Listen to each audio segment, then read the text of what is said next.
Welcome to the Addiction Recovery Channel. I'm Ed Baker and I'm your host, and I'm delighted to have two very distinguished guests with me today. Liza Ryan is a licensed independent clinical social worker and a certified recovery coach at the North Central Vermont Recovery Center. She's the community outreach coordinator and she's an emergency department peer recovery coach. Liza has worked in the field of peer recovery for over 7 years and has been an individual in long-term recovery for over 11 years. Congratulations, Liza. Thank you. Liza is very passionate about advocating for harm reduction in the recovery space and meeting folks where they are at. And we will take a look at that during the second part of our show. I find that very exciting. Liza is also an adjunct faculty member at Champlain College in the School of Social Innovation. Shannon Carchidi is the executive director of North Central Vermont Recovery Center. Shannon joined the NCVRC team 5 years ago.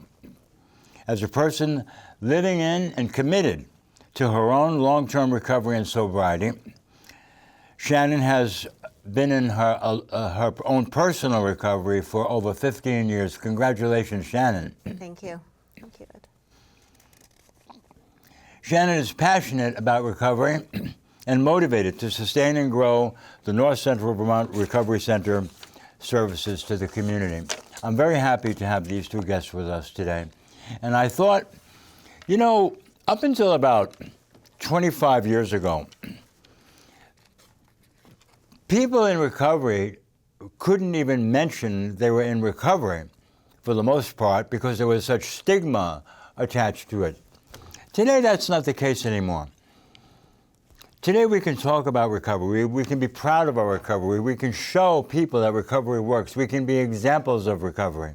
And I'd like to begin the show there. So maybe, Liza, would you begin? Tell us a little bit about your personal story. Yeah, absolutely.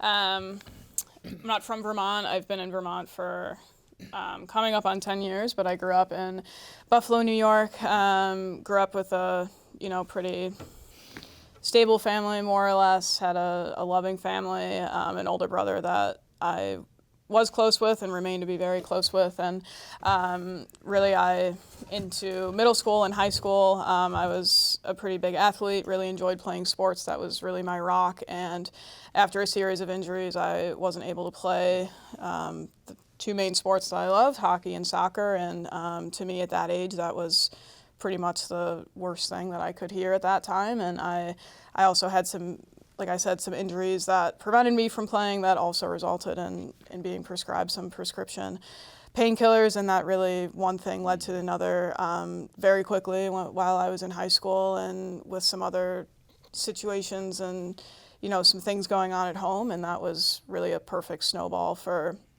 what led to some pretty devastating alcohol and opiate use very quickly. I feel incredibly fortunate that there were a lot of other adults in my life that cared a great deal and saw some changes, and there was an incredible resource where I'm from in Buffalo that unfortunately no longer exists, but it was a residential treatment center for kids from age 12 through 18, and I believe I just turned 15 when I entered treatment. I was there for 6 months, which is really unheard of now, unfortunately. I feel that being there at that time really allowed me to do what I needed to do and work on myself a bit. And yeah, since being in recovery, my life has looked a lot different than it did when I began using substances in middle school and really into high school. And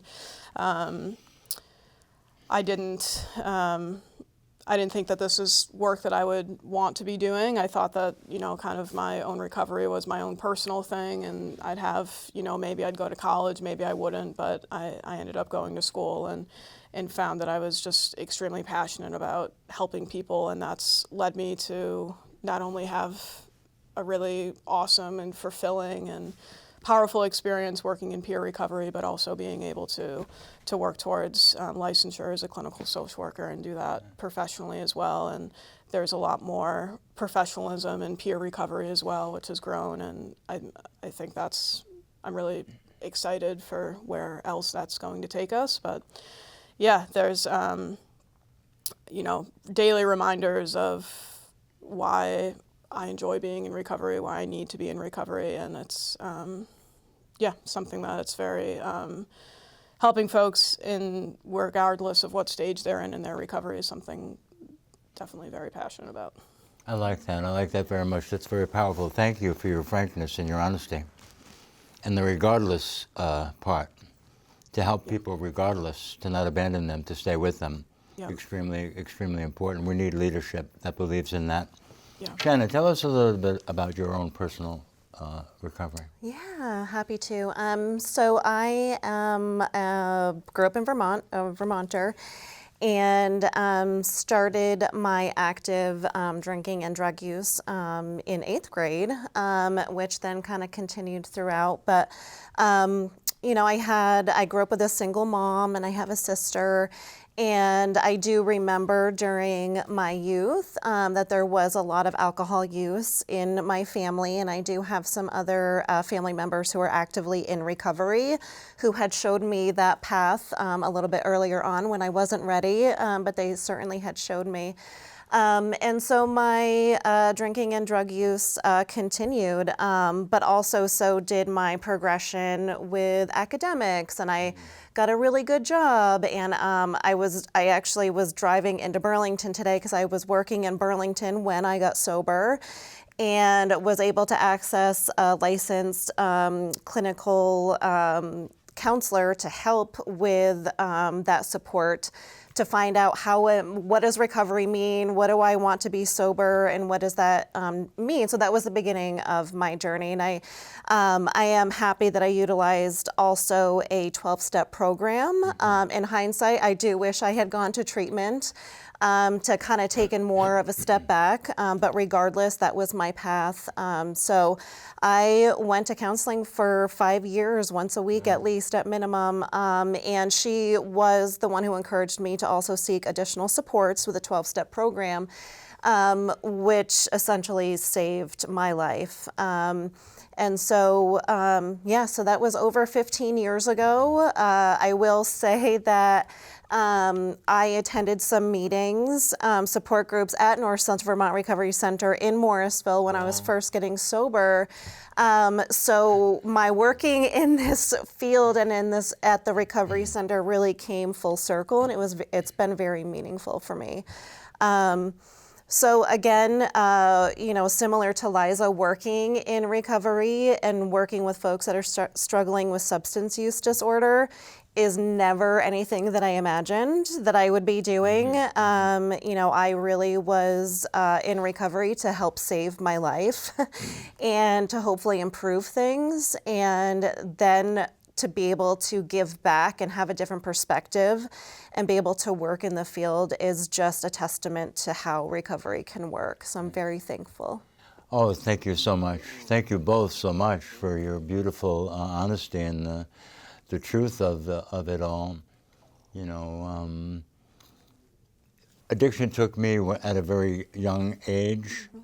I was one of these people with multiple early childhood trauma and a very dark inner world, and drugs were the only way that I could feel something, that was desirable to feel. And I had a long, serious addiction. And like both of you, I was in residential treatment for 2 years. Back then. They had money to do that. And I've been in and out of therapy and part of a 12-step program. And the combination of a lot of different inputs over time got me to a place where I entered into an abstinence-based recovery, which I am in today. But I embrace harm reduction fully. In fact, harm reduction was what enabled me to get to the place where I was capable of embracing abstinence. Yeah. And I think about this all the time, and I think about people like you all the time and people like me all the time. And it's really kind of like crystallizing in my thinking that, you know, any recovery is a beautiful recovery. But something about people who in recovery choose to become helping professionals in the field of addictions and recovery. This to me is like a full example of what I like to call addiction health. It's like a special aspect of the kind of health that people with addiction can achieve. And I'm sitting here with two examples of it. It makes me very, very happy to be with you. Now, I'd like to talk a little bit, and thank you again for your honesty and your courage. I'd like to talk a little bit about the way your inner worlds like express themselves in the North Central Vermont Recovery Center. How are you influencing and shaping, along with your teams, of course, and your guests, of course, because I know it's all kind of influence. There's a lot of like different types of influences going on. But how are you manifesting your inner recovery in the North Central Vermont Recovery Center? How's that happening? That's a great question, and I think your segue into bringing recovery into the health of our organizations or into our life. So prior to my working at the Recovery Center, I was working in a corporate setting, and I had gotten sober without telling anybody. I was in a leadership role, and none of the people that I worked with, who I considered at the time a support group, and friends, I did not share with anybody that I was getting sober. I was going to meetings during lunch. I was going to counseling before and after work, and it was a huge part of my life. And when I started at the Recovery Center, I all of a sudden had this platform and permission to share this recovery success or story and all of these wonderful things that were happening. And I think that has really manifested with our entire team to be able to feel comfortable sharing in a public setting. One of my very first obligations with the Recovery Center, I was asked to share at a Working Communities Challenge about my experience working in a corporate setting and my being a professional in recovery. So right out of the gate, I was just, we're gonna go for it. We're just gonna do it. And I've been thankful every day since then, and really trying to encourage our team to be able to do that too, and give them that empowerment to be able to share. So I think that has become a large culture of our community and within our internal team as well. Yeah. There's a certain confidence in that just busts right through stigma. Boom, here I am. Yeah. You know, and it's okay. Yeah. And people will respond to that. The community will respond to that today. Yeah. Maybe not 30 years ago, but no. Today. The community is changing too. Agreed. Yeah, it's thinking about what Shannon had shared with her experience of working in that corporate setting. One of my very first jobs was working as a peer recovery coach in the emergency department. My very first shift as a peer recovery coach up at UVMMC was the night of my 21st birthday. It was a 8 p.m. to midnight shift, and that was significant for me in a lot of ways of being my 21st birthday and being in recovery. But just to really emphasize I think when you're in a work environment that has that culture of safety, of sharing about your experience, of mutual respect for each other's experience, that is, it's a place you want to give more of yourself to. I've been in work environments where that hasn't been the culture, and not that it was bad or there was, more stigma associated to being in recovery, but I think that this, especially our environment and all culture at the Recovery Center, really, I think about the rest of our team and our staff, and we have so many different, yes, we are all in recovery, but we all got there in a different way, and we all bring so many different experiences to the table that we then are able to better serve our community and our guests. And I think that is, that specifically is unique to recovery centers. And I think that's a really I think that can take the weight. That door walking in can feel a little bit lighter, the phone can feel a little bit lighter, making that first call or walking into the center the first time. And, I think once people see that, and you can feel that in our environment, like yes, there's a lot of serious stuff that may happen, but it's a very supportive place to be, whether you're a guest or a staff member. I think both of your examples are beautiful, and I think it's so important that people can feel that. They can feel that. When they walk in the door, they can feel that. Mm-hmm. They can feel that because there's the word on the street is that it's an okay place to go. Yep. Mm-hmm. They can feel that. Mm-hmm. It's that absence of stigma. I like to call it unconditional safety, where you can go there and nobody's going to judge you and nobody's going to look down on you. And most of the people there, correct me if I'm wrong, have been through what you're going through. Yes. So Yes. you really are understood on a peer level. Yep. This is a beautiful thing. It's incredibly valuable. Now, you've been the North Central Vermont Recovery Center. What year was it founded? Was it 2010, 11? 2010. 2010. Yeah, right. Yes. So it's 15 years. Yeah. Just 15 years. 15 years strong. So in the perfect setting for the viewers who are not familiar with it, is in the perfect setting. It's right in the middle of everything, but it's out of the way, right? Yes. It's hidden in the middle of everything. I was like, where's Waldo? Hidden in the middle of everything. Yeah. People can get there easy. They can walk there. There's a confidentiality. It's not like right on the main street. Yes. 15 years. Yeah.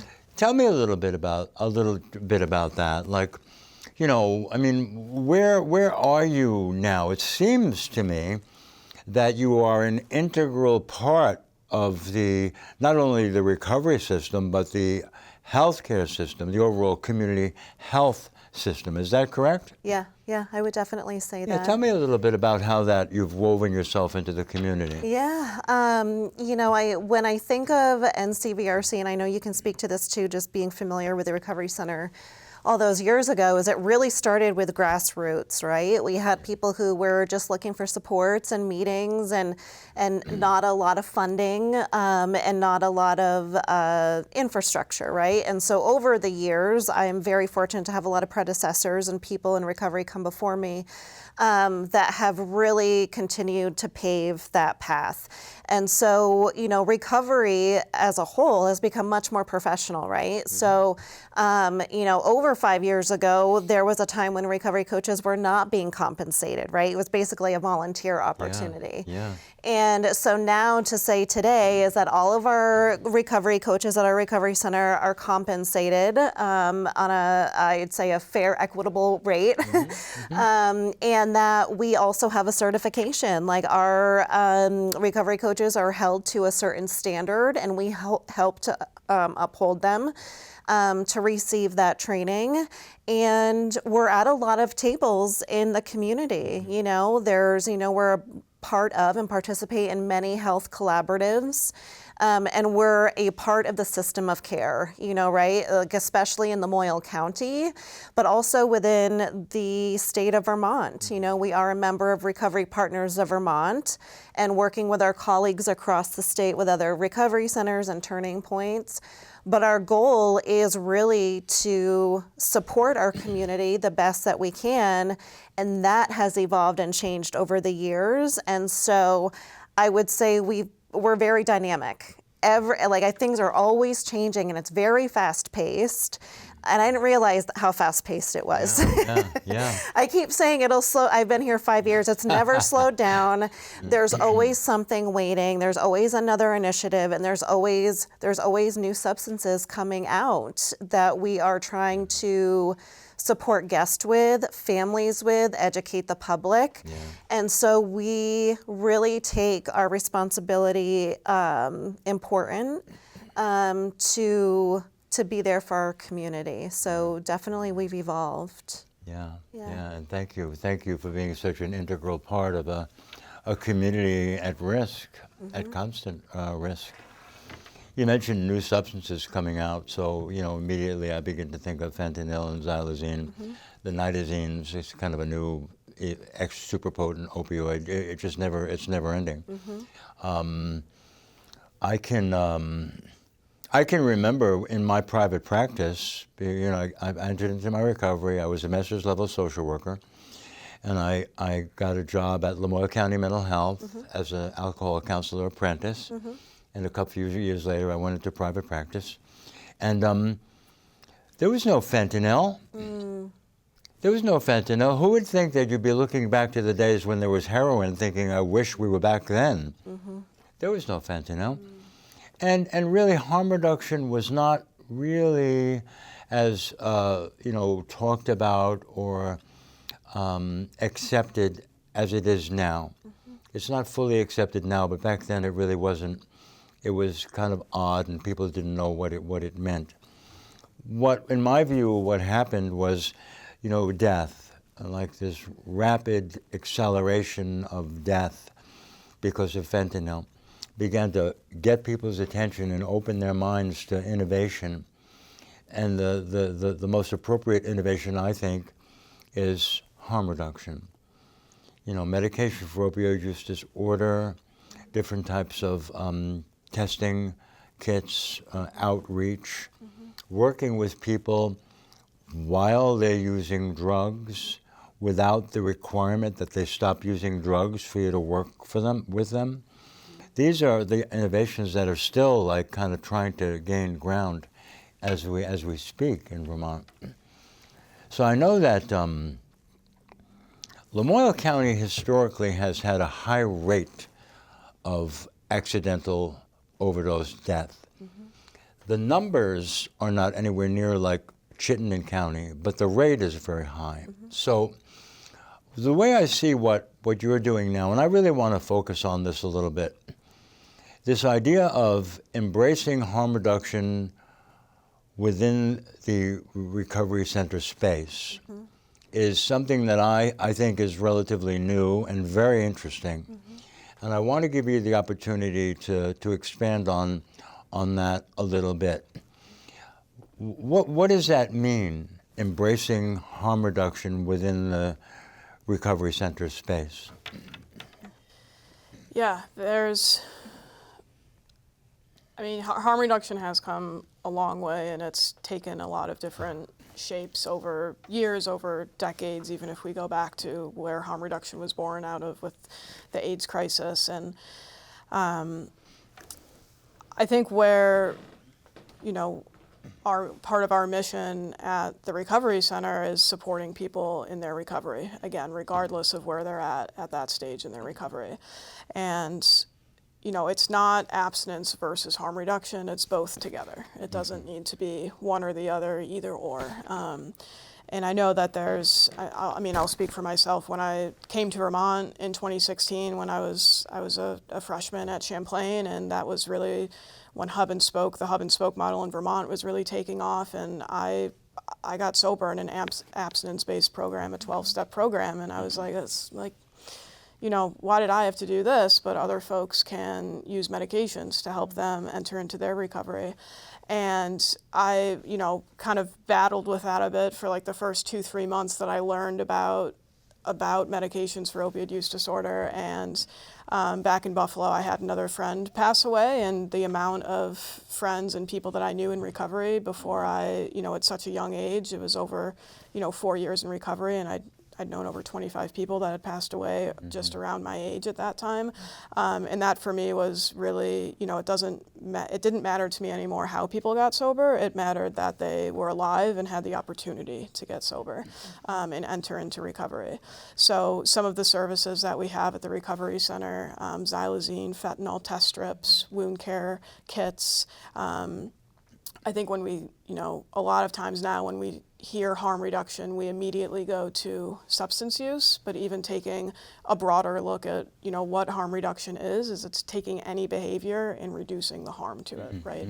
Every single one of us, when we wear a seatbelt, we practice harm reduction.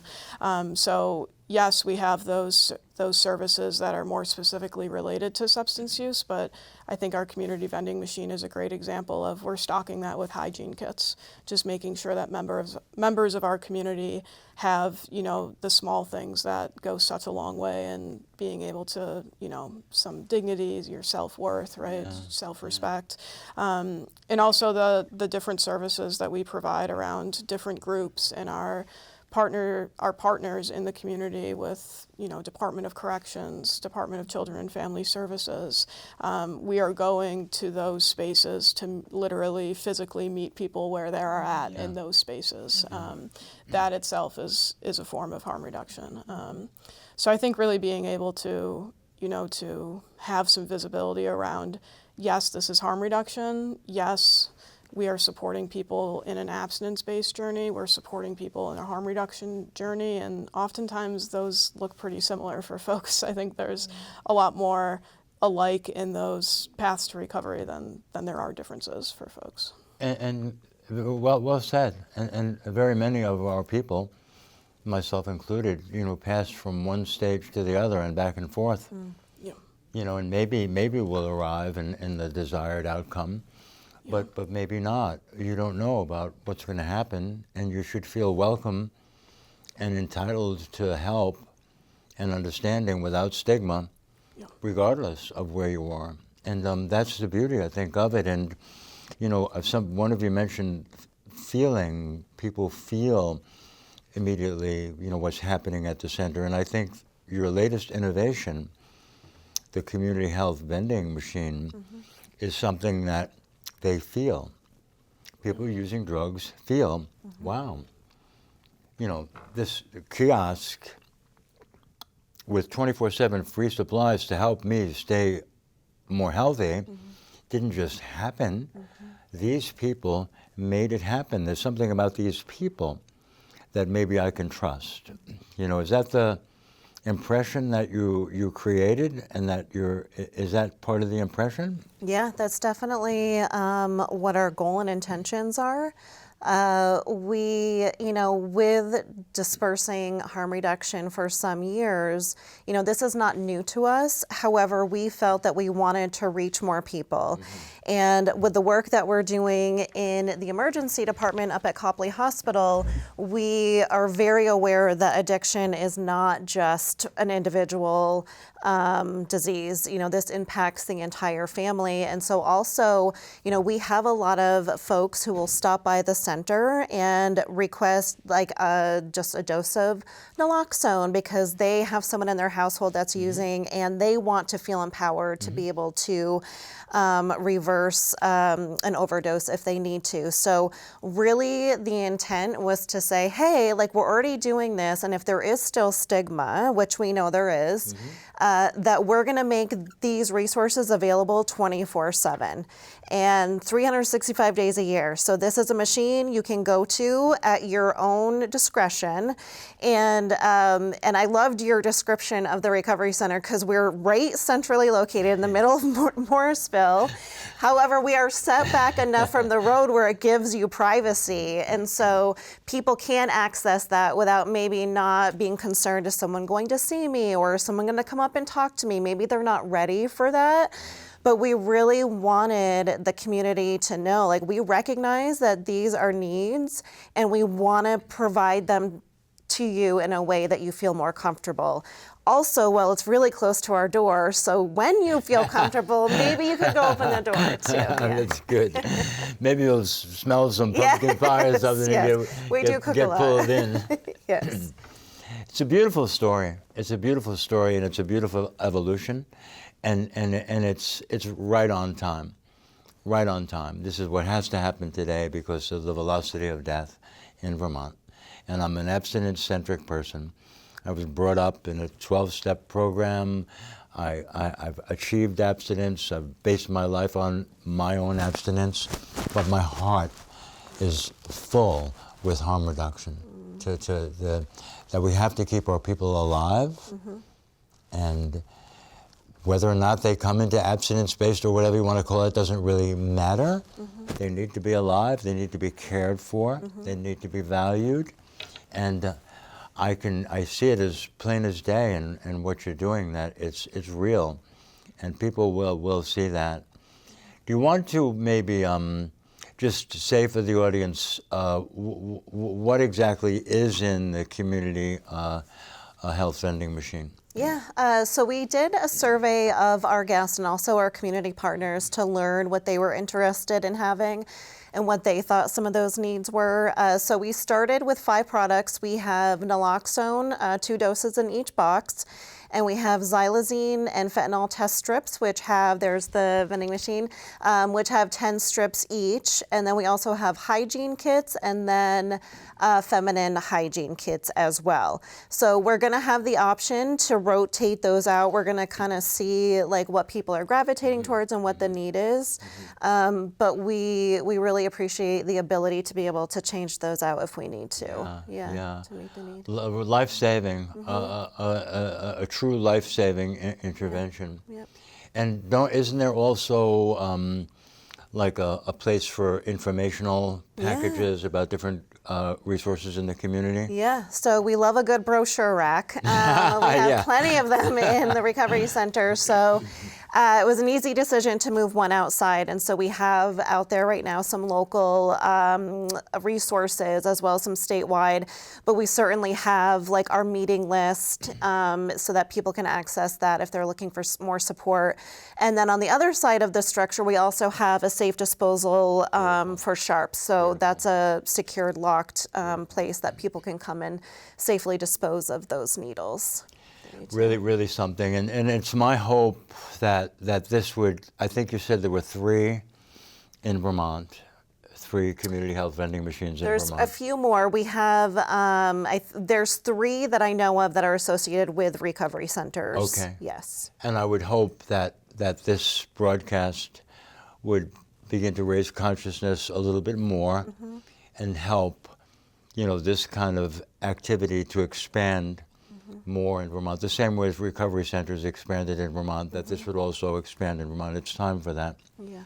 So we're getting close to the end of the show. I wanted to give you the opportunity, if you have a success story or 2 to tell, with protecting people's confidentiality, of course. Does any particular person who come to mind about a North Central Vermont Recovery Center success story?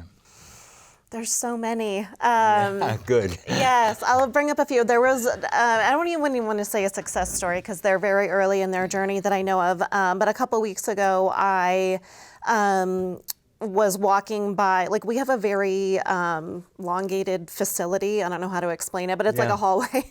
So whenever I'm going into the living room, I pass in the reception area where people are greeted and guests come in. And there was a gentleman sitting there. We have a chair right next to the door, which I now will know like that I'm never going to move that chair. And he was sitting there, and I could tell he was a little antsy, and I'd never met him before, so I'll always try to introduce, like, hey, welcome, it's nice to see you. And I said, is there anything I can help you with? Welcome. And he said, I just needed to come through the door, and I'm just going to sit in this chair.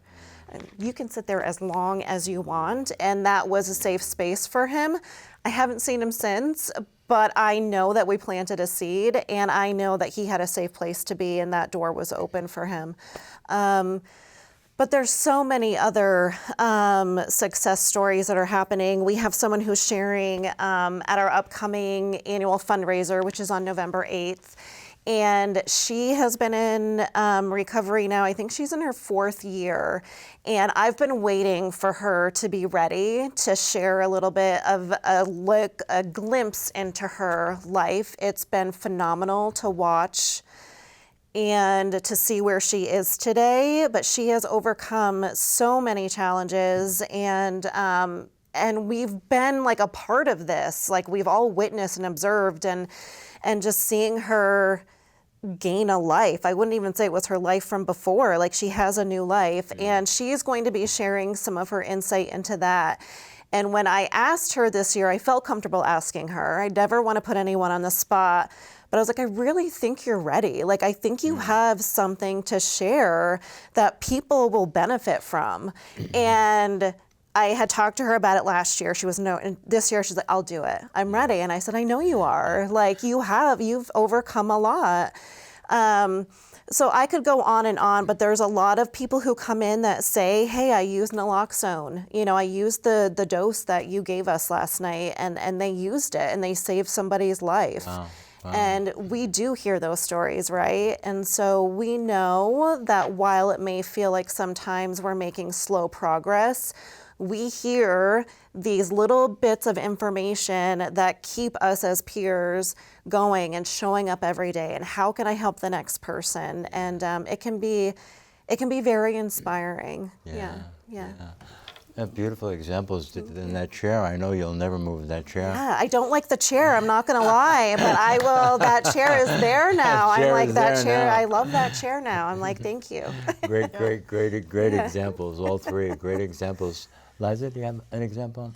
Yeah, I think about so I spend, and I have spent in the previous years, a lot of time in the emergency department at Copley, and that's where we, we're on call 24/7. Anyone that comes into the ED, regardless of what they might primarily be presenting with, if there's any kind of substance use that's reported, that the staff will page us and will come in. And I think I don't have necessarily, we have had folks that we first met and had contact with them in the ED, and then they've, decided to visit the center, and then they've connected with a recovery coach, and now they're in recovery, which is fantastic, right?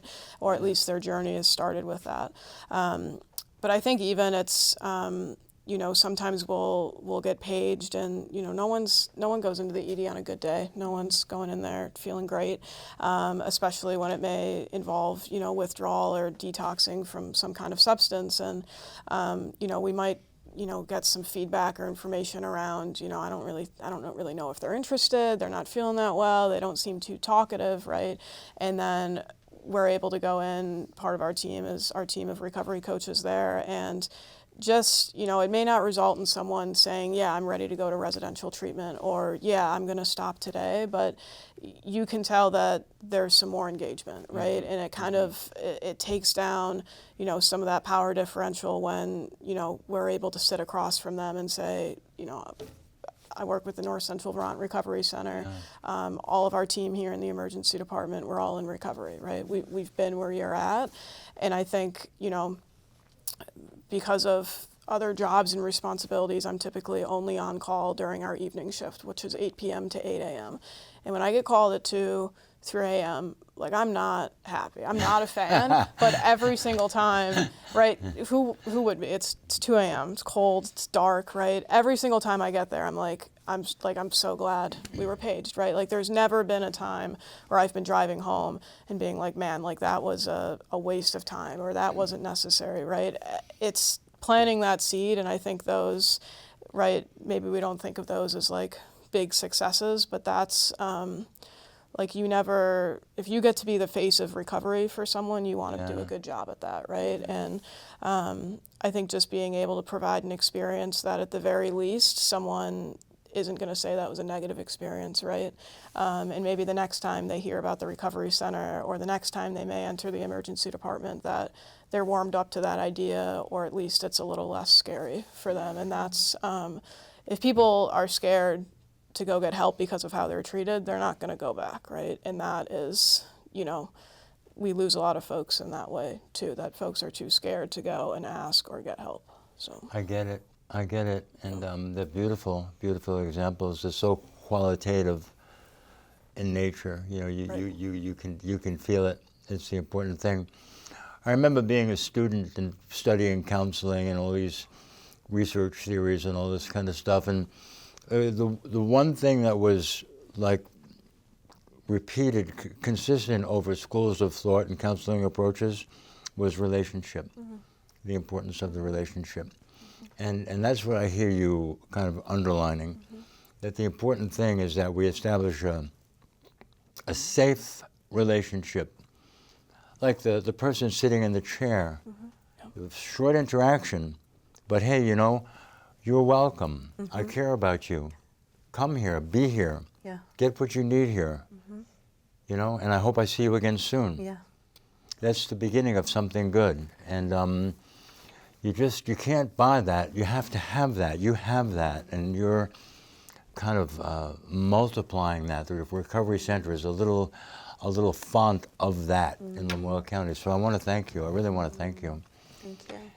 And the other people in the field too in Vermont. There are very many of us. So I want to thank everyone. And it's time to close the show now. And I want to say that I would just like to give you the opportunity to say to the viewing audience, you know, whatever message you have for people using drugs, their families, people in the community, just whatever your closing comments would be. So one is we are thankful to be a part of the community. You know, we are an embedded part of Lamoille County, and we are welcomed by our other human service agencies. They support the work that we're doing, and that is so very important. And to those that are using, that at the Recovery Center, we had to accept, and how we've grown to have this harm reduction machine, is that abstinence is not a requirement. You know, us as peers, as professionals in the field, we had to work through that part to accept and say, we want to be here. We want to be here when the doors open, regardless of where you are in your recovery journey. Maybe you're not on a recovery journey yet, right? Maybe you're still in your active addiction. But if you are willing to open that door and come see us, we are going to meet you exactly where you are. And the harm reduction is a part of that. And so maybe you come through that door a dozen more times. And at some point, we're planting those seeds. We want to plant those seeds, and we're going to be there for the day when maybe you want to try something different or have a recovery coach. But regardless, we have plenty of doors that you can come through, whether it's a referral with other community partners in Lamoille County. And we have physically 4 doors at the Recovery Center that you can come through. So somebody will be there to meet you. All of our services are free. We're very low barrier, and we just want to be there to help you and help the family members too. There's a lot with family members that we do. And one of the things you had talked about is how the Recovery Center has grown within Lamoille County. If you look at our online at ncvrc.com, you'll see we have over 60 support group meetings a month. There is something happening every day, whether it's someone struggling in their addiction or for a family member or support. So we just want to say that we're here for you, and we're going to continue to meet the needs of the community as best as we can. Thank you. Thank you. So ncvrc.com. Yes. ncvrc.com. Mm-hmm. Liza. Yeah, echoing, I think, all of what Shannon had said, and really, there's no right, there's no wrong time to come, and again, whether you're entering through one of our 4 physical doors, a referral, the emergency department, the Department of Corrections, DCF, you know, we're here regardless of really where you're at on your journey, and we really, I think we try really hard within reason and what we can do to really be that idea of an unbreakable bridge, right? That if, you know, maybe if you don't show up for a couple counseling sessions, then you may not be able to be seen again, or if you know, miss an appointment or something at another clinic, which, you know, we are really lucky to be able to provide these low barrier services that when you walk in the door, we ask you to sign your first name and the time that you entered the door and then the time that you left. We're not asking you anything else up front. So, you know, it's scary to take that first step, but after that, it's one more step, and then it's another step, and, you know, then we have these success stories like Shannon mentioned of one of our guests for over 4 years. So yeah, we're here. We want to see you. We want to meet you. We want to, you know, be of support in whichever way we can. And if there's something that we feel we can't help you with or we don't know enough about, we're gonna stay with you and, you know, help you find that person or help you find that resource that you're looking for. Yeah, thank you so much. Thank you both so much. Thank you. Thank you. So there you have it. Harm reduction embraced in the recovery setting. The unbreakable bridge. Thank you.